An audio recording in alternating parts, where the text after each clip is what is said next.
युद्ध भूमि में सन्नाटा छा चुका था। श्री राम जी और लक्ष्मण नागपोश में बंधे पड़े थे। वानर सेना रो रही थी। राक्षस सेना जीत का जश्न मना रही थी। मेघनाथ आसमान में खड़ा हंस रहा था। उसे विश्वास था राम की सेना आज टूट जाएगी, लेकिन उसको नहीं पता था कि धर्म की रक्षा के लिए स्वयं देव शक्तियां उतरने वाली हैं। बोलो जय श्री राम जी की। हनुमान जी राम और लक्ष्मण के पास बैठे हुए थे। उनकी आंखों में चिंता थी। जामवंत धीरे से बोले, यह कोई साधारण शस्त्र नहीं है, यह दिव्य नागपाश है। सैकड़ों विषैले सर्प राम और लक्ष्मण के शरीर के ऊपर लिपटे हुए थे। जितना छुड़ाने की कोशिश होती, बंधन उतना मजबूत होता जाता। वानर सेना का साहस टूटने लगा। कुछ सैनिक पीछे हटने लगे।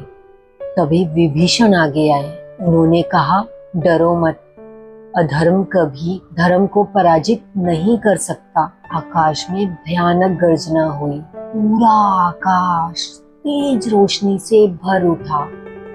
हवाएं चलने लगी। समुद्र की लहरें उफान मारने लगी। और फिर तभी आकाश से प्रकट हुए गरुड़ देव।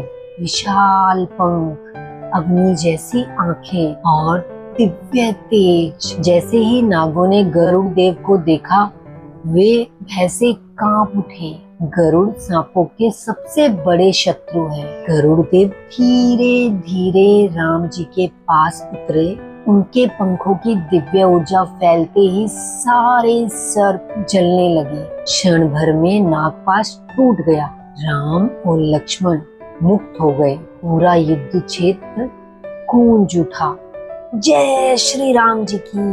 वानर सेना फिर से उत्साह से भर उठी, लेकिन लंका में रावण का चेहरा डर से कठोर हो उठा। रावण अपने महल में बेचैन घूम रहा था। तभी मेघनाथ ने कहा, पिताश्री चिंता मत कीजिए, मैं फिर से राम की सेना को नष्ट कर दूंगा। लेकिन रावण समझ चुका था, ये युद्ध कोई साधारण युद्ध नहीं है। उसने धीरे से कहा, अब समय आ गया है कुंभकर्ण को जगाने का। यह सुनते ही पूरा दरबार स्तब्ध रह गया, क्योंकि कुंभकर्ण रावण का सबसे शक्तिशाली भाई था। एक ऐसा योद्धा जिससे देवता भी डरते थे। लेकिन समस्या ये थी, वह गहरी निद्रा में था।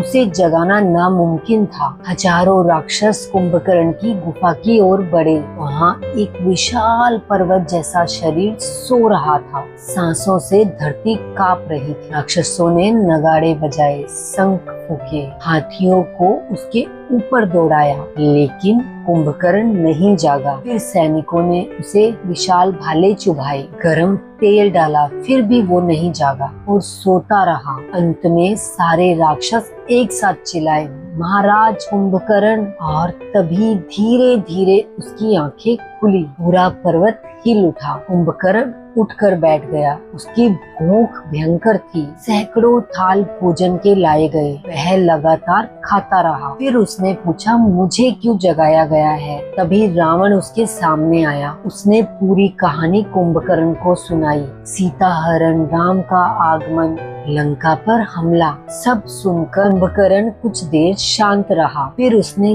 गहरी आवाज में कहा, भाई तुमने अधर्म किया है। पूरा दरबार चौंक गया। तभी रावण क्रोधित हो उठा, लेकिन तभी कुंभकर्ण बोला, फिर भी मैं तुम्हारा भाई हूँ, मैं तुम्हारा साथ नहीं छोड़ूंगा। यह कहकर वह युद्ध के लिए तैयार हो गया। अगली सुबह लंका के द्वार खुले और बाहर निकला कुंभकर्ण। का विशाल शरीर देखकर वानर सेना डर गई। उसके हर कदम से धरती कांप रही थी। वह अकेला ही हजारों वानरों को पकड़ पकड़ कर फेंकने लगा। कुछ को अपने हाथों से कुचल दिया, कुछ को समुद्र में फेंक दिया। पूरी सेना में भय फैल गया। हनुमान जी सीधे उसके सामने आ खड़े हुए। दोनों महाबली आमने सामने। कुंभकर्ण हंसते हुए बोले, वानर तू मुझे नहीं रोक सकता। लेकिन हनुमान जी की आंखों में भय नहीं था, क्योंकि उन्हें विश्वास था, जहाँ राम जी है वहाँ विजय निश्चित है। राम जी शांत खड़े थे।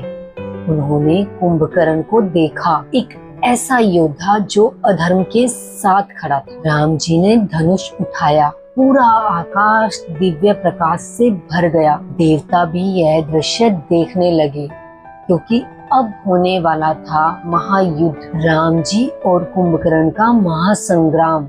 मेघनाथ का नागपाश टूट चुका था। गरुड़ देव ने धर्म की रक्षा की, लेकिन अब युद्ध में उतर चुका था लंका का सबसे भयानक योद्धा। क्या कुंभकर्ण को कोई रोक पाएगा? क्या प्रभु श्री राम उसे पराजित कर पाएंगे, या वानर सेना पूरी तरह टूट जाएगी? अगले भाग में हम देखेंगे राम वर्सेस कुंभकर्ण, लंका में विनाश, मेघनाथ की अंतिम चाल। जय श्री राम जी। तब तक के लिए मुझे अलविदा दीजिए, मिलते हैं अगले वीडियो में।